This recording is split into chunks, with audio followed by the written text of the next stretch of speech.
one thing was certain, that the white kitten had nothing to do with it.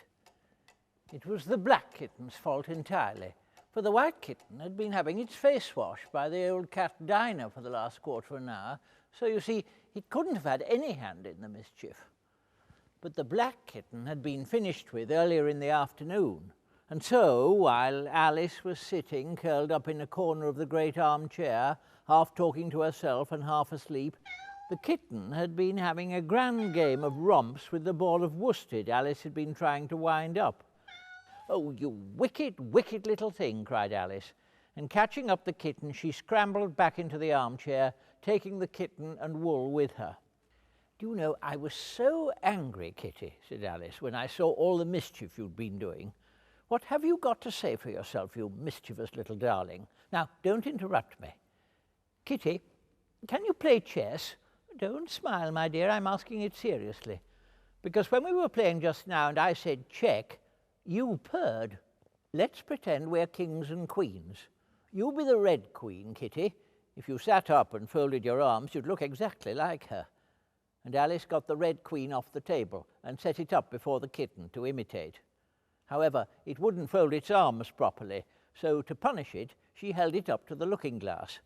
"And if you're not good directly, I'll put you through into Looking-Glass House. How would you like that? Now, if you'd only attend, Kitty, I'll tell you all my ideas about Looking-Glass House. First, there's the room you can see through the glass. That's the same as our drawing room, only the things go the other way. Then the books are something like our books, only the words go the wrong way. I know that because I've held up one of our books to the glass, and then they hold up one in the other room.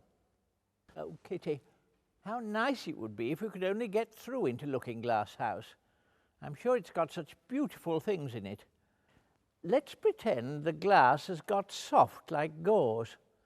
Why, it's turning into a sort of mist now, I declare." She was up on the chimney-piece while she said this, though she hardly knew how she got there, and certainly the glass was beginning to melt away. In another moment, Alice was through to the other side. Everything that could be seen from the old room was quite common and uninteresting, but all the rest was as different as possible. For instance, the clock on the chimney-piece, you know you can only see the back of it in the looking-glass, had got the face of a little old man and grinned at her. "They don't keep this room so tidy as the other," thought Alice, as she noticed several of the chessmen down in the hearth among the cinders. But in another moment, with a little O of surprise, she was down on her hands and knees watching them. "Here are the Red King and Queen," said Alice in a whisper, for fear of frightening them. "And there is the White Bishop sitting on a piece of coal. And here are the two castles walking arm in arm. I don't think they can hear me." She put her head closer, "and I'm nearly sure they can't see me." Here something began squeaking on the table, and Alice turned her head just in time to see one of the white pawns roll over and begin kicking. "It is the voice of my child," the White Queen cried out, as she rushed past the king so violently she knocked him over among the cinders. "My precious Lily, my imperial kitten," and she began scrambling wildly up the side of the fender. Alice, anxious to be of use, hastily picked up the White Queen and set her upon the table by the side of her noisy little daughter. The Queen gasped and sat down. "Mind the volcano," she called out to the White King. "What volcano?" said the king anxiously. "It blew me up," panted the Queen. "Mind you come up the regular way." Alice watched the White King as he slowly struggled from bar to bar. "Why, you'll be hours and hours getting to the table at that rate. I'd far better help you." So Alice picked him up very gently. She said afterwards that she'd never seen in all her life such a face as the king made when he found himself held in the air by an invisible hand. His eyes and his mouth went on getting larger and larger, rounder and rounder, till Alice's hand shook so with laughing she nearly let him drop upon the floor. She set him down very carefully near the Queen. "The horror of that moment, I assure you, my dear, I shall never forget," he whispered. "You will," said the Queen, "if you don't make a memorandum of it." There was a book lying near Alice on the table, and she turned over the leaves to find some part she could read.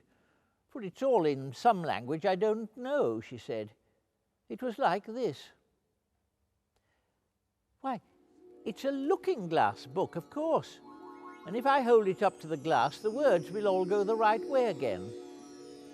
This was the poem that Alice read.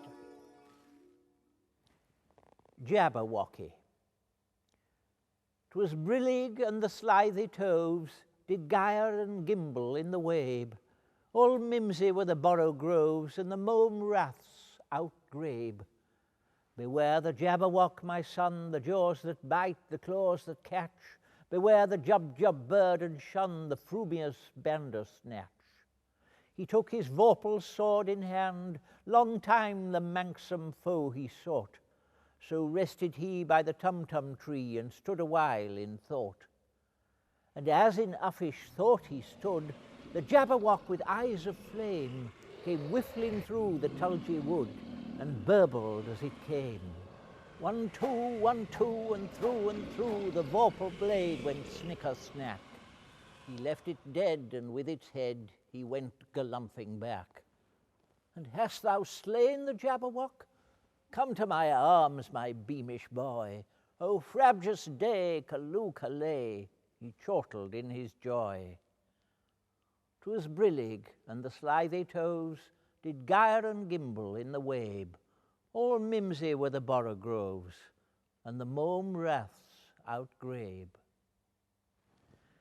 "It seems very pretty," said Alice, "but it's rather hard to understand." You see, she didn't like to confess even to herself she couldn't make it out at all. "But if I don't make haste, I shall have to go back through the looking-glass before I've seen what the rest of the house is like. Let's have a look at the garden first."